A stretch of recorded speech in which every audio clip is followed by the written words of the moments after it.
होलिका दहन की कथा। हिरण्याक्ष और हिरण्यकश्यप दो भाई थे। हिरण्याक्ष को भगवान विष्णु वराह रूप में अवतरित लेकर पहले ही मार दिए थे। हिरण्यकश्यप को पता चल गया कि मेरे बड़े भाई हिरण्याक्ष को विष्णु भगवान वराह रूप में अवतरित लेकर मार दिए। ठीक उसी दिन प्रतिज्ञा कर लिया और उसी दिन हिरण्यकश्यप विष्णु भगवान के प्रति नफरत करने लगा। हिरण्यकश्यप के बेटे का नाम प्रहलाद,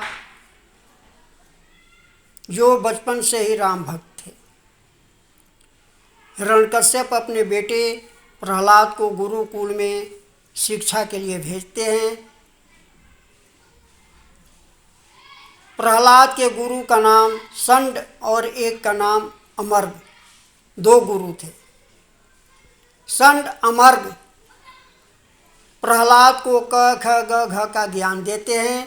ठीक उसके उल्टे प्रहलाद राम राम राम यानी राम भक्त में लीन थे और राम का ही भजन और माला जपते थे।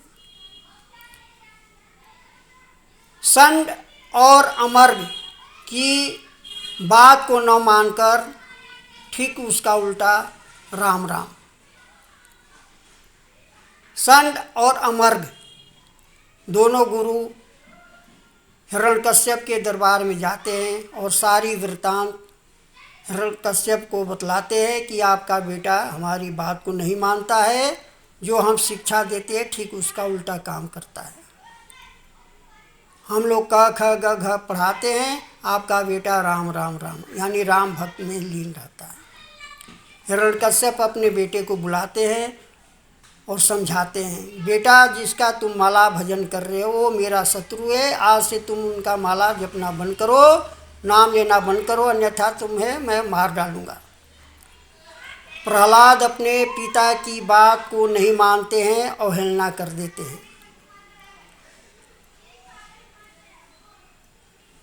हिरण्यकश्यप के बहन का नाम होलिका था, जिसको ब्रह्मा जी ने वरदान दे रखा था कि जिसको तुम गोद में लेकर के बैठ जाओगी वो जल करके खाक हो जाएगा, और वरदान के साथ साथ एक चादर भी दे रखे थे।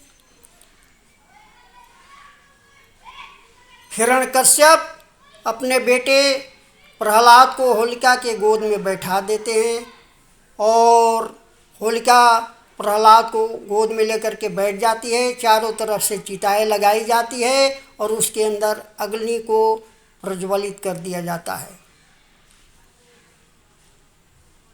ठीक उसी समय ब्यार आता है, जो ब्रह्मा जी ने होलिका को चादर दिया था वो चादर उड़ जाता है और होलिका उस अग्नि के अंदर जल करके खाक हो जाती है और प्रहलाद भगवान का भजन करते हुए चीता से बाहर निकल जाते हैं।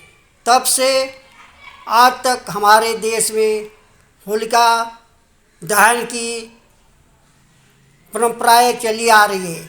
होलिका दहन के दिन जितनी भी निशाचर प्रवृत्तियाँ है सबको जला करके खाक कर दिया जाता है। अधर्म पर धर्म की, असत्य पर सत्य की, अन्याय पर न्याय की, हिंसा पर अहिंसा की, बुराई पर अच्छाई की प्रतीक का नाम होलिका दहन है। हिरण्यकश्यप को पता चल गया कि मेरी बहन होलिका जल करके खाक हो गई और मेरा बेटा प्रहलाद चीता से बाहर निकल गया। अपने बेटे को बुलाते हैं और सैनिकों को ऑर्डर देते हैं, जाओ इन्हें पहाड़ से गिराओ, जाओ इन्हें हाथी से कुचलवाओ, जाओ इन्हें यमुना में डाल दो।